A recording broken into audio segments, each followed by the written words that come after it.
Bonjour à toutes et à tous. Bienvenue dans cette capsule de notre série Décoder l'IA. On sait ce que vous vous dites.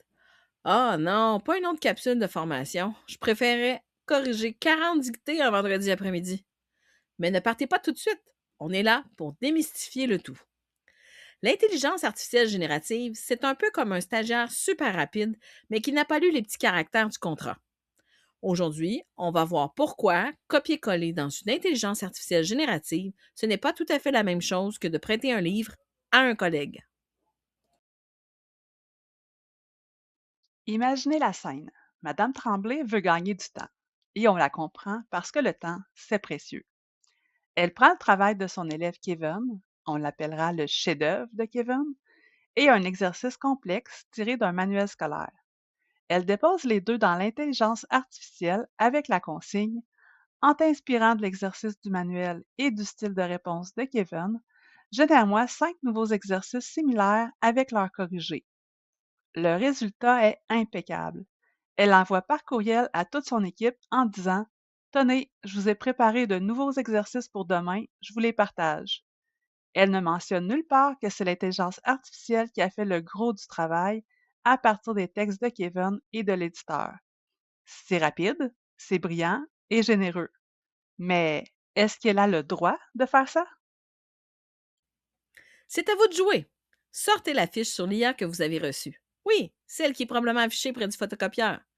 Prenez une minute pour réfléchir seul en regardant les balises. Quels sont les problèmes potentiels soulevés par l'étude de cas?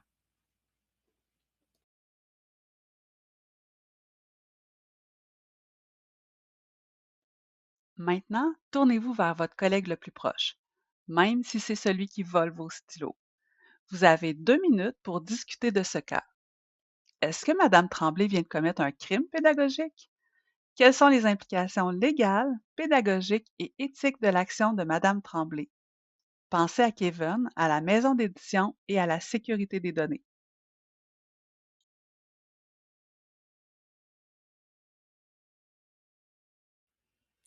On revient ensemble. C'est le moment de partager vos découvertes. On va prendre 2 minutes pour que quelques personnes partagent les points forts de leur discussion.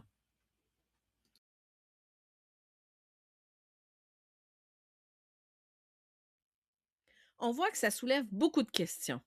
À qui appartient le texte? Où s'en vont les données? Merci pour vos partages. Ça prouve que votre jugement professionnel est déjà bien éveillé.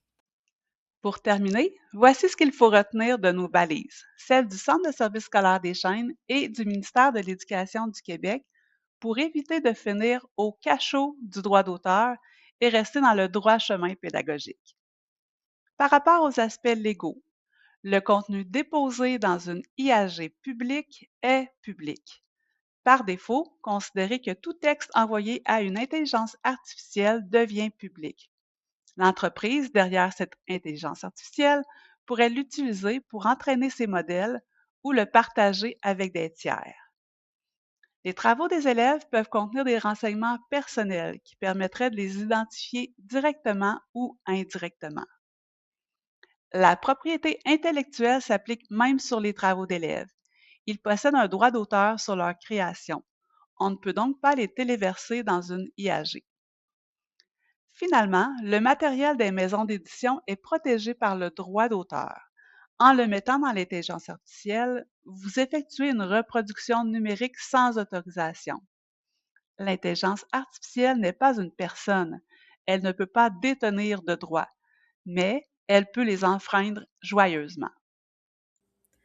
Pour ce qui est de l'aspect éthique, il est recommandé de mentionner l'utilisation de l'IA et la façon dont elle a été utilisée.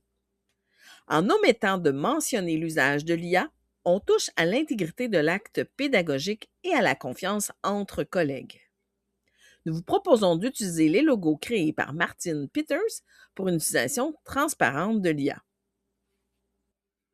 Du côté pédagogique, l'IA ne doit jamais remplacer votre jugement professionnel. L'IA est un outil qui se base sur les probabilités et elle ne comprend pas ce qu'elle écrit. De plus, comme elle est dépourvue de conscience, elle est incapable de distinguer les nuances éthiques ou de juger de la pertinence morale d'un contenu. Gardez à l'esprit que l'IA est un assistant à votre service.